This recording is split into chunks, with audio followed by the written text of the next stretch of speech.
Hi friends, നമസ്കാരം. Krishna's story time കഥ കേൾക്കാനിരിക്കുന്ന എല്ലാവർക്കും കൃഷ്ണാസ് സ്റ്റോറി ടൈമിലേക്ക് സ്വാഗതം. എല്ലാവർക്കും ശ്രീകൃഷ്ണ ഭഗവാന്റെ അനുഗ്രഹാശിസുകൾ ഉണ്ടാകുവാനായി പ്രാർത്ഥിക്കുന്നു. കൃഷ്ണായനം എന്ന ഈ പുസ്തകത്തിൻ്റെ രചയിതാവ് തുളസി കോട്ടുക്കൽ, പബ്ലിഷേഴ്സ് ഹരിശ്രീ ബുക്സ്, പുനലൂർ, ഓഡിയോ കൃഷ്ണകുമാരി. ഈ ചാനലിലേക്ക് ആദ്യമായി എത്തുന്നവരും ഇതുവരെയും സബ്സ്ക്രൈബ് ചെയ്യാതെ വീഡിയോ കേട്ടുകൊണ്ടിരിക്കുന്നവരുമെല്ലാം ഒന്ന് സബ്സ്ക്രൈബ് ചെയ്തുകൊണ്ട് വീഡിയോ കേൾക്കുക. അടുത്ത് കാണുന്ന ബെല്ലൈക്കൺ കൂടി ക്ലിക്ക് ചെയ്ത് ഓൾ എന്ന ഓപ്ഷൻ കൂടി എനേബിൾ ചെയ്തിട്ടാലേ ഞാനിടുന്ന വീഡിയോസിൻ്റെ നോട്ടിഫിക്കേഷൻസ് നിങ്ങൾക്ക് കൃത്യമായി ലഭിക്കുകയുള്ളൂ. അതുപോലെ എല്ലാവരും ഒന്ന് ലൈക്ക്, ഷെയർ, കമൻറ്റ് എന്നിവയൊക്കെ തന്ന് ഈ ചാനലിനെ സപ്പോർട്ട് ചെയ്യുക. ഇന്നത്തെ ഭാഗത്തിലേക്ക് ഓം ശ്രീകൃഷ്ണ പരമാത്മനേ നമഃ. ഉപരോധം. കംസവധം ജരാസന്ധ മഹാരാജാവിന് ഒരു തരത്തിലും സഹിക്കുവാനായില്ല. അസ്ഥിയും പ്രാപ്തിയും വിധവകളായിരിക്കുന്നു. തൻ്റെ മക്കളെ നന്നേ ചെറുപ്പത്തിൽ തന്നെ വിഭർത്തൃക്കളാക്കിയതിൻ്റെ കാരണക്കാരൻ ആ കരുമാടി ചെറുക്കനാണ്. എന്തായാലും അസാമാന്യ ധൈര്യമാണ് അവൻ്റേത്. മരിക്കുവാൻ കോപ്പിട്ട ഒരുവന് എന്ത് ധൈര്യപ്രവൃത്തിയും കാണിക്കാമല്ലോ. ഓരോ നിമിഷവും വേദന തിന്ന് ജീവിക്കുന്ന പെൺമക്കളുടെ മുഖത്ത് നോക്കുവാനോ അവരെ ഒന്നാശ്വസിപ്പിക്കുവാനോ ജരാസന്ധന് കഴിയുന്നില്ല. വെളുപ്പും കറുപ്പും കലർന്ന പരുക്കൻ വസ്ത്രം ധരിച്ച് മുടി മുറിച്ച് വിരൂപകളായി അന്തഃപുരത്തിൻ്റെ ആരും കടന്നു വരാത്ത കോണിൽ ഒതുങ്ങിക്കഴിയുന്ന അവരുടെ തേങ്ങൽ സർവനിമിഷവും രാജാവിൻ്റെ ശ്രവണപുടത്തിൽ എത്തിക്കൊണ്ടിരുന്നു. കംസന്റെ സന്താനങ്ങൾക്ക് ഉത്സാഹമില്ല. പിതാവ് മരിച്ചതിൻ്റെ ആഘാതത്തിൽ നിന്നും അവർ മോചിതരായില്ല. ചാണൂരാദികളുടെ മർദ്ദനവും കംസന്റെ ഭീകരമരണവും കുട്ടികളുടെ മനസ്സിൽ അഗാധമായി പതിഞ്ഞിരിക്കുന്നു. ശൂന്യതയിലേക്ക് കണ്ണും നട്ടിരിക്കുന്ന അവരുടെ മുഖം കാണുവാൻ ജരാസന്ധന് കഴിയുന്നില്ല. ചെറുമക്കളുടെ നോട്ടം ഹൃദയത്തിൽ തുളഞ്ഞിറങ്ങുന്നതായി ജരാസന്ധന് തോന്നി. 23 അക്ഷൗഹിണിപ്പടയുടെ നായകനായിട്ടും തങ്ങളുടെ പിതാവിനെ കൊന്നവനോട് പ്രതികാരം ചെയ്യുവാൻ അപ്പൂപ്പന് കഴിയാതെ പോയല്ലോ. കഷ്ടം തന്നെ. പടയെ പിരിച്ചുവിട്ട് സന്യസിക്കുകയാണ് ഇതിലും ഭേദമെന്ന് അവർ മൗനമായി വിളിച്ചു പറയുന്നതുപോലെ ജരാസന്ധന് തോന്നി. മധുരയിൽ ഇപ്പോൾ വിഹാരം നടത്തുന്നത് ആ കാലിച്ചെറുക്കനാണ്. അച്ഛാ! ഓർമ്മകളെ ഉടച്ചുകൊണ്ട് ആ ശബ്ദം ജരാസന്ധൻ്റെ മുമ്പിൽ വീണു. ജരാസന്ധൻ ഞെട്ടിത്തിരിഞ്ഞു. അസ്ഥിയും പ്രാപ്തിയും. കവിളിലൂടെ അപ്പോഴും കണ്ണുനീർ ചാലിടുന്നു. ചെന്താമര പൂ പോലെ ചുവന്നിരുന്ന അവരുടെ മുഖം കറുത്തുപോയിരിക്കുന്നു. ഒരു നിമിഷം അവരുടെ ചുറ്റും മൗനം തളം കെട്ടി നിന്നു. ജരാസന്ധൻ പറഞ്ഞു, മക്കളെ, നിങ്ങളുടെ വേദന അച്ഛൻ മനസ്സിലാക്കുന്നു. മധുര എൻ്റെ പേരക്കുട്ടികൾക്ക് അവകാശപ്പെട്ടതാണ്. കംസന്റെ മൂത്ത മകൻ തന്നെയാണ് മധുര ഭരിക്കേണ്ടത്. ആ ഇടയ ചെറുക്കനെ വധിച്ച് മധുര വീണ്ടെടുക്കുന്നതുവരെ എനിക്ക് സമാധാനമില്ല. നിങ്ങൾ സ്നാനം ചെയ്ത് ഭക്ഷണം കഴിച്ച് സ്വസ്ഥരായി വസിക്കുവിൻ. കാലം നൽകുന്ന കഥനം മനുഷ്യനൊഴിവാക്കുവാനാവുകയില്ല. എല്ലാം അനുഭവിച്ചേ മതിയാവുകയുള്ളൂ.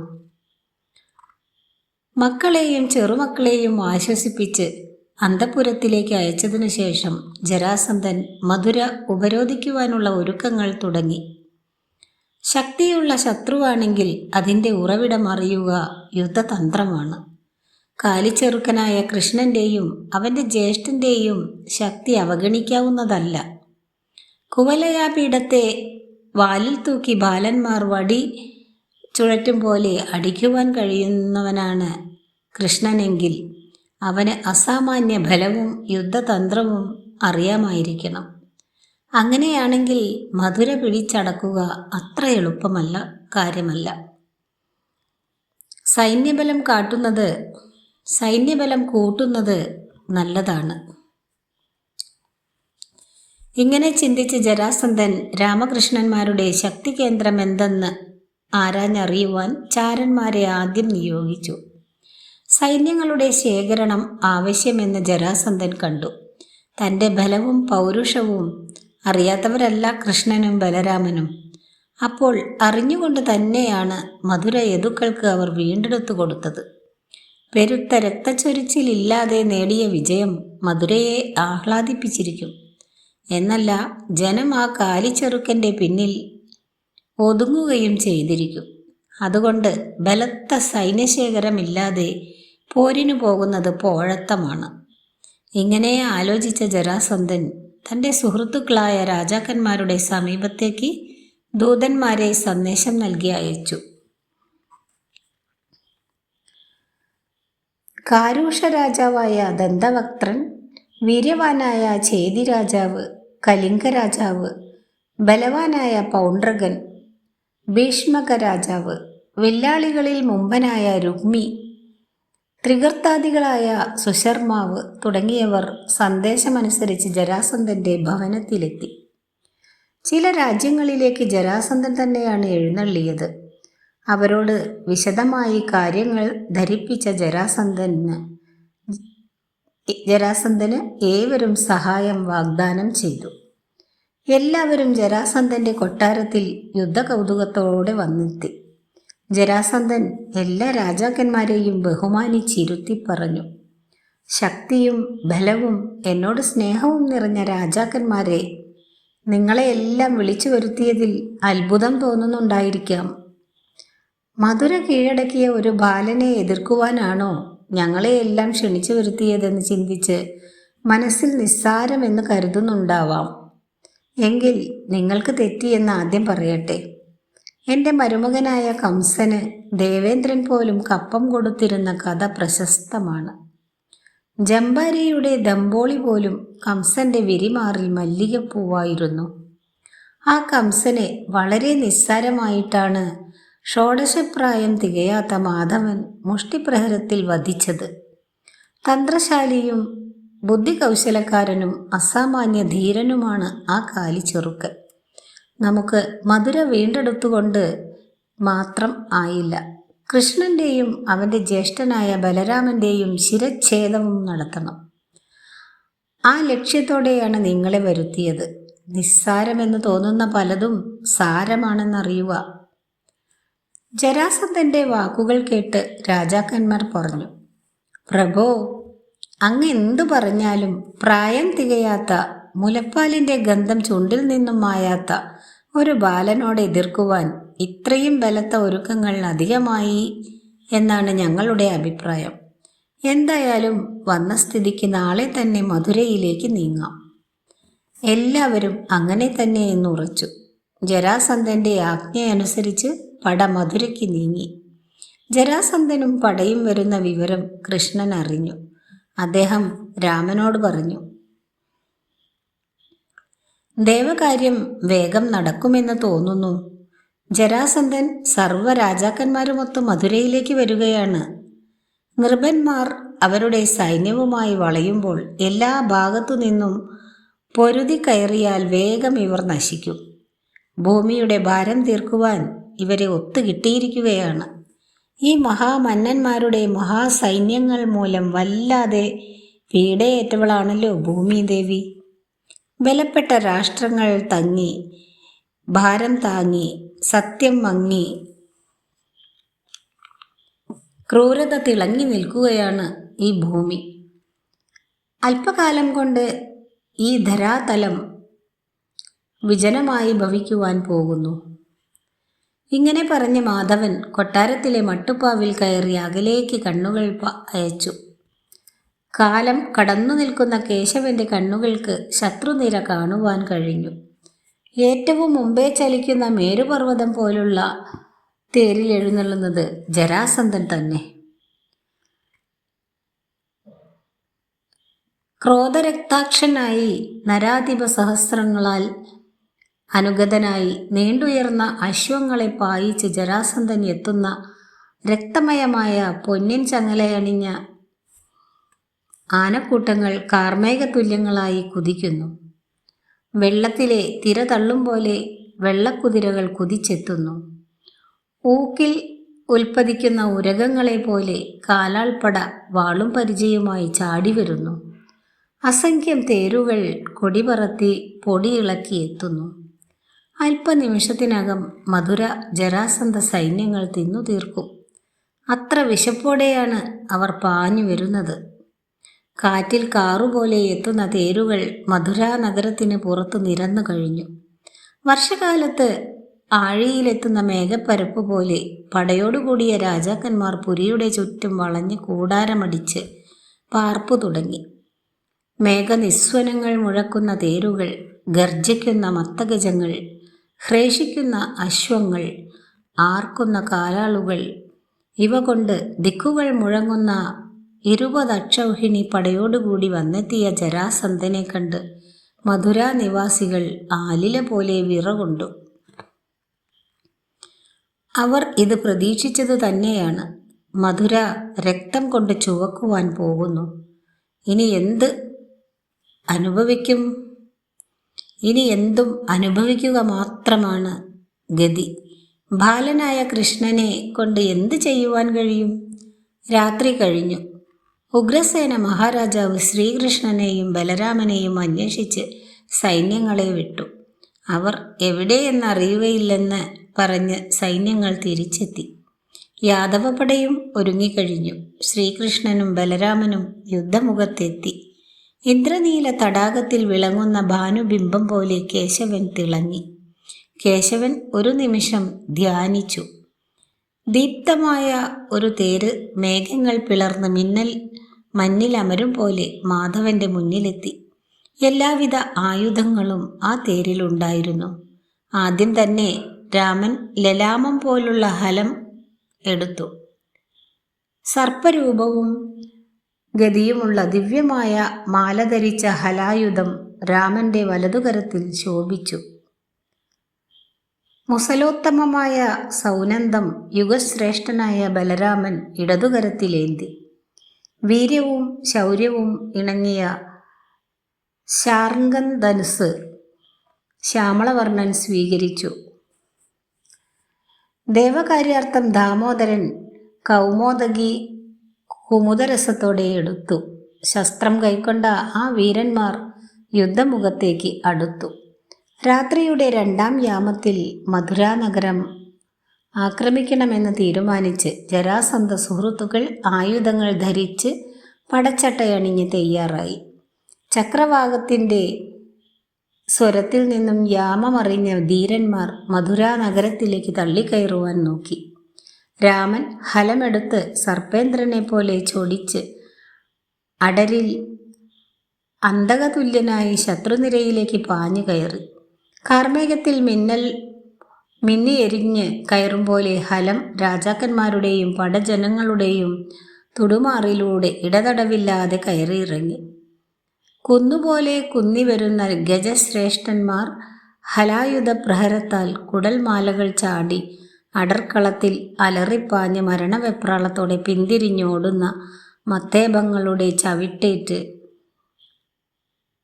ജരാസന്ധന്റെ പട ആന വിലസിയ ഈന്തക്കാടുപോലെ അലങ്കോലമായി.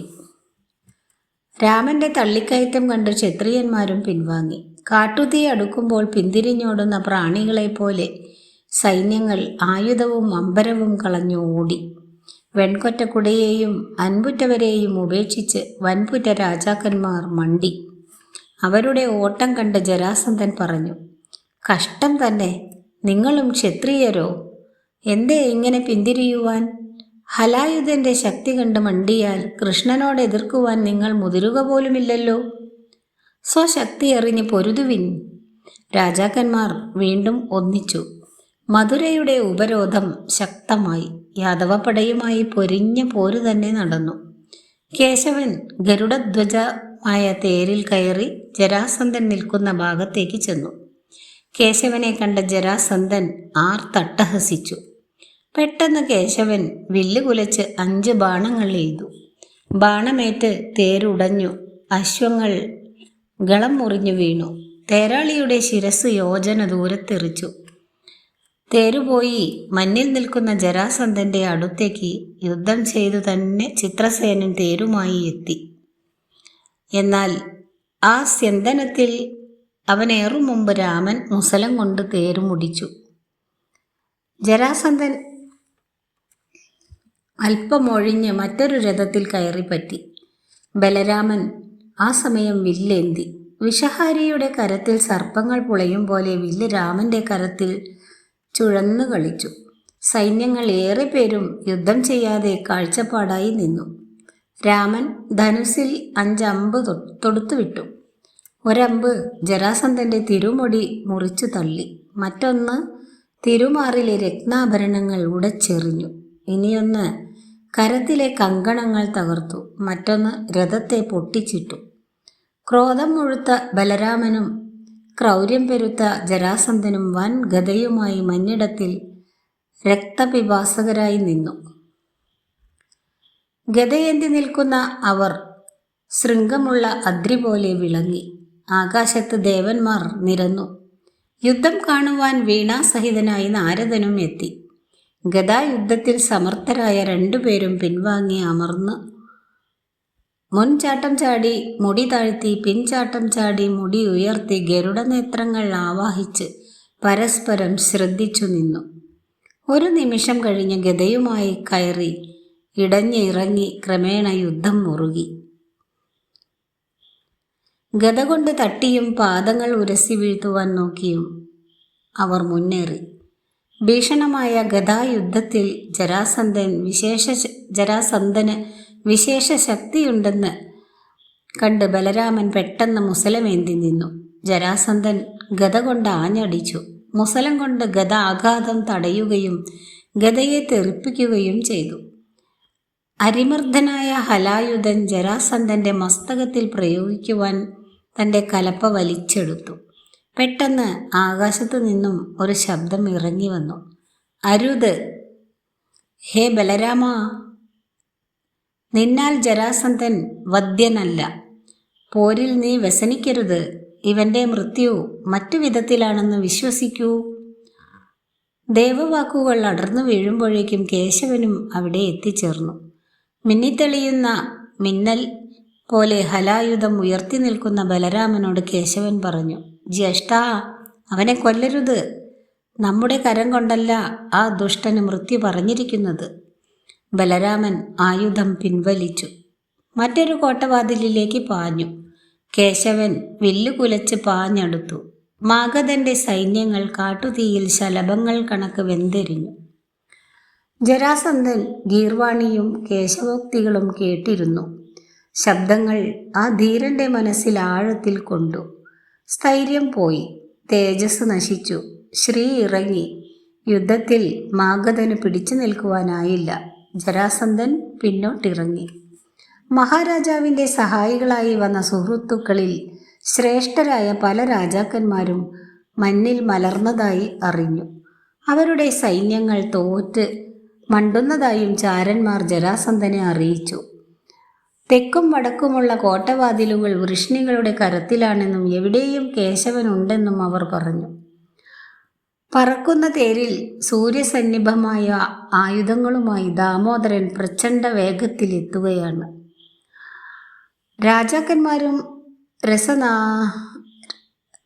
രാജാക്കന്മാരും സേനാനായകരും അക്ഷികൾ പൂട്ടിത്തുറക്കുന്ന സമയത്തിനുള്ളിൽ തലകൾ തെറിച്ചു വീഴുന്നു. യുദ്ധം ചെയ്ത് മുന്നേറുവാൻ ആവുകയില്ലെന്ന് കണ്ട ജരാസന്ധൻ പിന്നിലൊഴിഞ്ഞു. ചുവന്ന പട്ട് വിരിച്ചതുപോലെ കിടക്കുന്ന സൈന്യവ്യൂഹത്തെ കണ്ട് മനസ്സ് പതറിയ ജരാസന്ധൻ തേരിൽ കയറി. പർവ്വതങ്ങളിൽ പതിക്കുന്ന ഇടിനാദം പോലെ ഞാണൊലിയുമായി രാധാരമണൻ അടുത്തു. ഇനിയും യുദ്ധം നടത്തുവാൻ ആവുകയില്ലെന്ന് കണ്ട ജരാസന്ധൻ പിന്നോട്ട് മാറി. രാജാവ് മാറിയത് കണ്ട് സേനകൾ പിന്നിലേക്ക് പാഞ്ഞു. ജരാസന്ധൻ പ്രഭാതത്തിനു മുമ്പ് കൈനിലയിലെത്തി. അപമാനം സഹിക്കാതെ ആത്മഹത്യക്കൊരുങ്ങി. ബാലപ്രായം വിട്ടുമാറാത്ത രണ്ട് ഇടയ ചെറുക്കന്മാരോട് പരാജയപ്പെടുക ഊഹാതീതമാണ്. പക്ഷെ അങ്ങനെ തന്നെ വന്ന് ഭവിച്ചിരിക്കുന്നു. ഇങ്ങനെ ഓർത്ത് മരിക്കുവാൻ ശ്രമിക്കുന്ന ജരാസന്ധനെ സുഹൃത്തുക്കൾ തടഞ്ഞു. അവർ പറഞ്ഞു, ബാലനാണ് കൃഷ്ണനെങ്കിലും യുദ്ധതന്ത്രങ്ങൾ അറിയുന്നവനാണ്. അത് പുതിയതുമാണ്. ഘോരമായ യുദ്ധത്തിൽ കത്തിനിന്ന അങ്ങയുടെ ശക്തി ക്ഷയിപ്പിക്കുന്ന തന്ത്രമാണ് കേശവൻ നടത്തിയത്. അതോടെ വീര്യം നശിച്ച അങ്ങയ്ക്ക് ധനുസ് എടുക്കുവാനാവാതെ പോയി. മനഃപൂർവ്വം കേശവൻ പ്രയോഗിച്ച തന്ത്രമാണത്. അതിൽ നാം പരാജയപ്പെട്ടു. ഇങ്ങനെ വരാതിരിക്കുവാൻ ശ്രദ്ധിക്കണം. ചിതറിയ പടയെയും കൂട്ടി അടുത്ത അമാവാസിയിൽ തന്നെ നമുക്ക് മധുര പിടിച്ചെടുക്കാം. ധൈര്യം ഉൾക്കൊള്ളുക. നമ്മുടെ മുമ്പിൽ മധുരയും വിരലിലെണ്ണാവുന്ന യദുക്കളും രാമകൃഷ്ണന്മാരും ഒന്നുമല്ല. ഇവിടെ വേണ്ടത് സ്ഥൈര്യമാണ്. ജരാസന്ധന് ഇങ്ങനെ വീര്യം നൽകി അവർ കൈനിലകൾ ഒഴിഞ്ഞു. ജരാസന്ധന്റെ സഖാക്കളും സഹായികളുമായി വന്ന വീരന്മാരിൽ പലരും വീരമൃത്യു വരിച്ചു. ശേഷിച്ചവരാകട്ടെ ദാമോദരനുമായി രണത്തിനെത്തിയത് അബദ്ധമായി എന്ന് കരുതി ബാക്കിയുള്ള പടസന്നാഹങ്ങളോടെ സ്ഥലം വിട്ടു. ആ യുദ്ധത്തിൽ മാഗധന് ഏറ്റവും സഹായികളായി നിന്നത് വസുദേവ സഹോദരിമാരുടെ പുത്രന്മാരായ ശിശുപാലനും ദന്തവക്ത്രനും കൗരവശ്രേഷ്ഠനായ ദുര്യോധനനുമായിരുന്നു. ദുര്യോധനൻ ആദ്യം പങ്കെടുത്ത യുദ്ധവുമായിരുന്നു അത്. 5 അക്ഷൗഹിണി പടയുമായിട്ടാണ് ഹസ്തിനാപുരിയിൽ നിന്ന് ദുര്യോധനൻ എത്തിയത്. വേഷം മാറി നടന്ന കേശവൻ അവരുടെ കൈനിലകളിൽ നിന്ന് എല്ലാം മനസ്സിലാക്കി. ഇത്തരം ഘട്ടങ്ങളിൽ ചാരന്മാരുടെ വാക്കിൽ പോലും വിശ്വാസമുറയ്ക്കരുതെന്ന് കേശവൻ തൻ്റെ വിശ്വസ്തനായ സാത്യകിയോടും മറ്റും രഹസ്യമായി പറഞ്ഞു. ജരാസന്ധനോടൊപ്പം കടുത്ത അമർഷത്തോടെ നിൽക്കുന്ന രാജാക്കന്മാർ നന്നേ കുറവാണെന്നും അങ്ങനെ നിൽക്കുന്നവരിൽ ഏറെയും ബന്ധുക്കളാണെന്നും കേശവൻ അറിഞ്ഞു. ഭഗവാൻ പുഞ്ചിരിച്ചു. ഗോപികാനാഥന് ബന്ധുവാര്? സ്വന്തമാര്? ഭക്തനാണ് അദ്ദേഹത്തിൻ്റെ ബന്ധു. ബാക്കിയുള്ളവരെല്ലാം അബന്ധുക്കൾ. കേശവൻ വേഷം മാറി ഓരോ കൈനിലയിലേക്കും കടന്നു ചെന്നു. ദാമോദരൻ സമ്പാദിച്ച ആയുധങ്ങളെക്കുറിച്ച് ധീരമായ ഒരു പ്രസംഗം തന്നെ നടത്തി.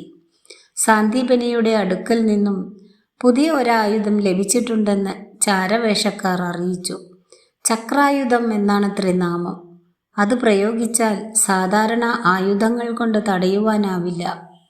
ഈ ബ്രഹ്മാണ്ടം മുഴുവൻ കത്തിക്കുവാനുള്ള ശക്തി അതിനുണ്ട്. അതുകൊണ്ട് മരണം വെറുതെ കരനീട്ടി വാങ്ങാതെ മടങ്ങിപ്പോവുകയാണ് നല്ലത്. സാത്യകിയും വേഷം മാറി കൈനിലകളിൽ എത്തി ഇങ്ങനെ പ്രസംഗിച്ചു.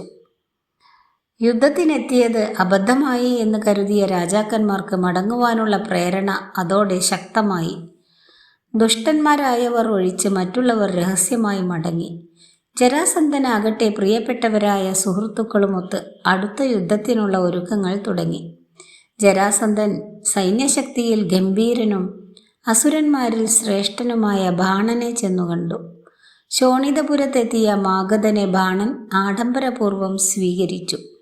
ജരാസന്ധൻ പറഞ്ഞു, അസുരശ്രേഷ്ഠനായ ബാണ മഹാരാജാവേ, അങ്ങയുടെ നീതിയും സഹായവും അഭ്യർത്ഥിക്കുവാനാണ് ഞാൻ എത്തിയത്. എൻ്റെ മരുമകനും താങ്കളുടെ സുഹൃത്തുമായ കംസന്റെ മരണം അറിഞ്ഞിരിക്കുമല്ലോ. കംസനെ ചതിയിൽ വധിക്കുകയായിരുന്നു. ദേവപ്രിയനും ലോകത്തിലെ രാജാക്കന്മാരെ മുച്ചൂടും തുടച്ചു മാറ്റുവാൻ തുനിഞ്ഞിരിക്കുന്നവനുമായ കൃഷ്ണനാണ് കംസനോട് ഈ ക്രൂരകൃത്യം അനുഷ്ഠിച്ചത്. കൃഷ്ണനെയും അവൻ്റെ ജ്യേഷ്ഠനായ ബലരാമനെയും നശിപ്പിക്കേണ്ടത് നമ്മുടെ ഇരുവരുടെയും കർത്തവ്യമാണെന്ന് ഞാൻ കരുതുന്നു. അങ്ങ് മനസ്സ് തുറന്ന് സഹായിക്കണമെന്ന് അഭ്യർത്ഥിക്കുവാനാണ് ഞാൻ എത്തിയത്. പണവും പടയും തന്ന് ഈ വിപത് സന്ധിയിൽ മഞ്ഞിനെ പാലിച്ചാലും. ഇത് കേട്ട് ക്രോധ രക്തനയനങ്ങളോടെ ബാണൻ പറഞ്ഞു, മഹാരാജാവേ, താങ്കളുടെ ഉദ്യമത്തിന് എൻ്റെ സർവ്വ പിന്തുണയുമുണ്ട്. അഹങ്കാരിയായ കൃഷ്ണൻ്റെ കഥ ഞാനും കേട്ടിരിക്കുന്നു. ഈ അവസരം നന്നു തന്നെ. എൻ്റെ മന്ത്രിയും സേനാനായകനും സൈന്യവുമായി നിങ്ങളോടൊപ്പം വരുന്നതാണ്. നന്മയുടെ വഴിയിൽ മുഴുകിയിരിക്കുന്ന നിങ്ങൾക്ക് വിജയം വരും. ബാണൻ തൻ്റെ മന്ത്രിപ്രവരനായ കുംഭാണ്ഡൻ്റെയും സേനാനായകനായ കൂപകർണൻ്റെയും നേതൃത്വത്തിൽ 1,00,000 കാലാൾപ്പടയോടുകൂടിയ ചതുരംഗസേനയെ ജരാസന്ധനോടൊപ്പം അയച്ചു. ആദ്യത്തെ പോര് കഴിഞ്ഞ് 3 മാസം തികയുന്ന അമാവാസിയിൽ വീണ്ടും ജരാസന്ധൻ മധുര ഉപരോധിച്ചു. വൃഷ്ണികളും യദുക്കളും പോരാടുവാൻ ഒരുങ്ങി. മധുര വീണ്ടും ഒരു യുദ്ധത്തിൻ്റെ വക്കിലായി. ജനങ്ങൾ ഭയന്ന് വീട്ടിലൊതുങ്ങി. നാടകശാലകളിൽ നൃത്തം നടന്നില്ല. ആപണങ്ങൾ സജീവമായില്ല. എല്ലാവരും ഭയന്നൊതുങ്ങി വസിച്ചു. ഭടന്മാരുടെ പോർവിളിയും ആയുധങ്ങൾ കൂട്ടിമുട്ടുന്ന ശബ്ദവും തെരുവിലുയർന്നു. എപ്പോഴായിരിക്കും യുദ്ധത്തിൻ്റെ കാറ്റ് പട്ടണദ്വാരം കടന്നു കയറുക? ആർക്കും അറിയുവാൻ കഴിയുന്നില്ല. അമാവാസിയുടെ ആദ്യയാമം. എവിടെ ശ്രീകൃഷ്ണൻ? എവിടെ ബലരാമൻ? 2 പേരെയും കാണാതെ ഉഗ്രസേന മഹാരാജാവ് ഉഴന്നു. 2 പേരും ഭയന്നു പോയോ? ഛെ, അങ്ങനെ വരുകയില്ല. അവർ നഗരത്തിലില്ലാതെ വരുമോ? എങ്കിൽ ജരാസന്ധൻ മധുര കത്തിക്കും. സുന്ദരികളായ സ്ത്രീകളെ രാക്ഷസന്മാർ കൊണ്ടുപോകും. ധനം അവർ കുത്തിക്കവരും. കൊട്ടാരം ഇടിച്ചു നിരത്തും. മധുരാ നഗരം നാളെ ശ്മശാനമായി അവശേഷിക്കും. അതുണ്ടാവാതിരിക്കുവാൻ എവിടെ കേശവൻ? ദാമോദരൻ യമുനയുടെ കരയിൽ വടവൃക്ഷച്ചുവട്ടിൽ ധ്യാനത്തിലിരുന്നു. ഇന്ദ്രനീലപ്രഭയിൽ മിന്നൽ ഉലഞ്ഞു നിന്നു. അല്പനേരം ധ്യാനത്തിലിരുന്നപ്പോൾ ദാരുകൻ തെളിക്കുന്ന രഥം എത്തി. എല്ലാ ആയുധങ്ങളും അതിലുണ്ടായിരുന്നു. തേജസ്സാർന്ന് ശോഭിക്കുന്ന ചക്രായുധം കൃഷ്ണൻ ചൂണ്ടുവിരലിൽ കറക്കിവിട്ടു. വടവൃക്ഷത്തിലിരുന്ന 2 ദുഷ്ടരക്ഷസുകളുടെ തലയറ്റു ഭൂമിയിൽ പതിച്ചു. ചക്രായുധത്തിൻ്റെ ശക്തി കണ്ട് കേശവൻ പോലും അത്ഭുതപ്പെട്ടു. കേശവൻ അത്ഭുത ജ്യോതിർരൂപനായി.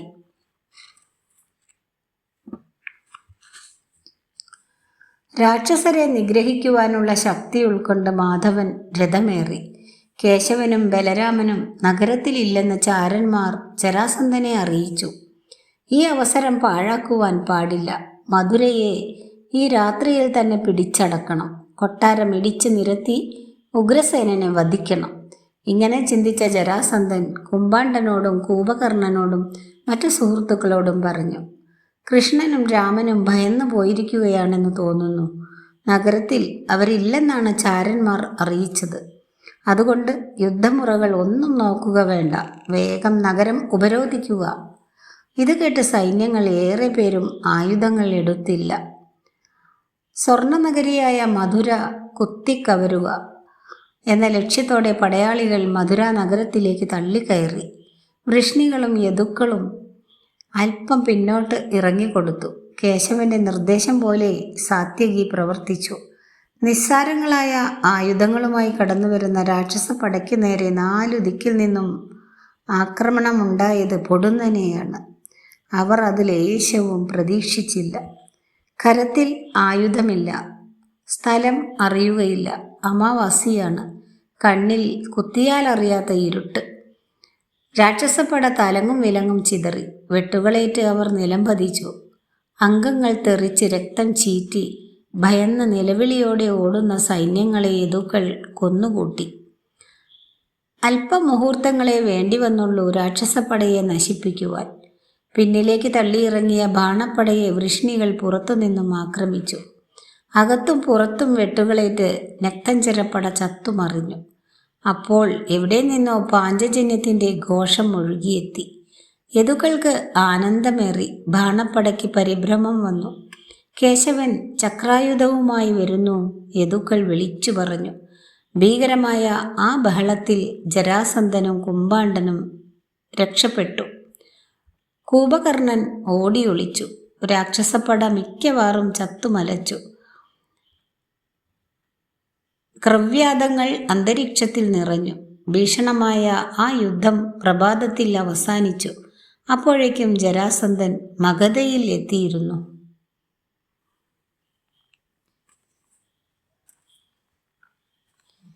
ഇന്നത്തെ വീഡിയോ ഇവിടെ അവസാനിപ്പിക്കുന്നു. വീഡിയോ ഇഷ്ടമായാൽ എല്ലാവരും ഒന്ന് ലൈക്ക് ചെയ്യുക. ഇത്ര നേരം വീഡിയോ വാച്ച് ചെയ്തതിന് നന്ദി. Thank you.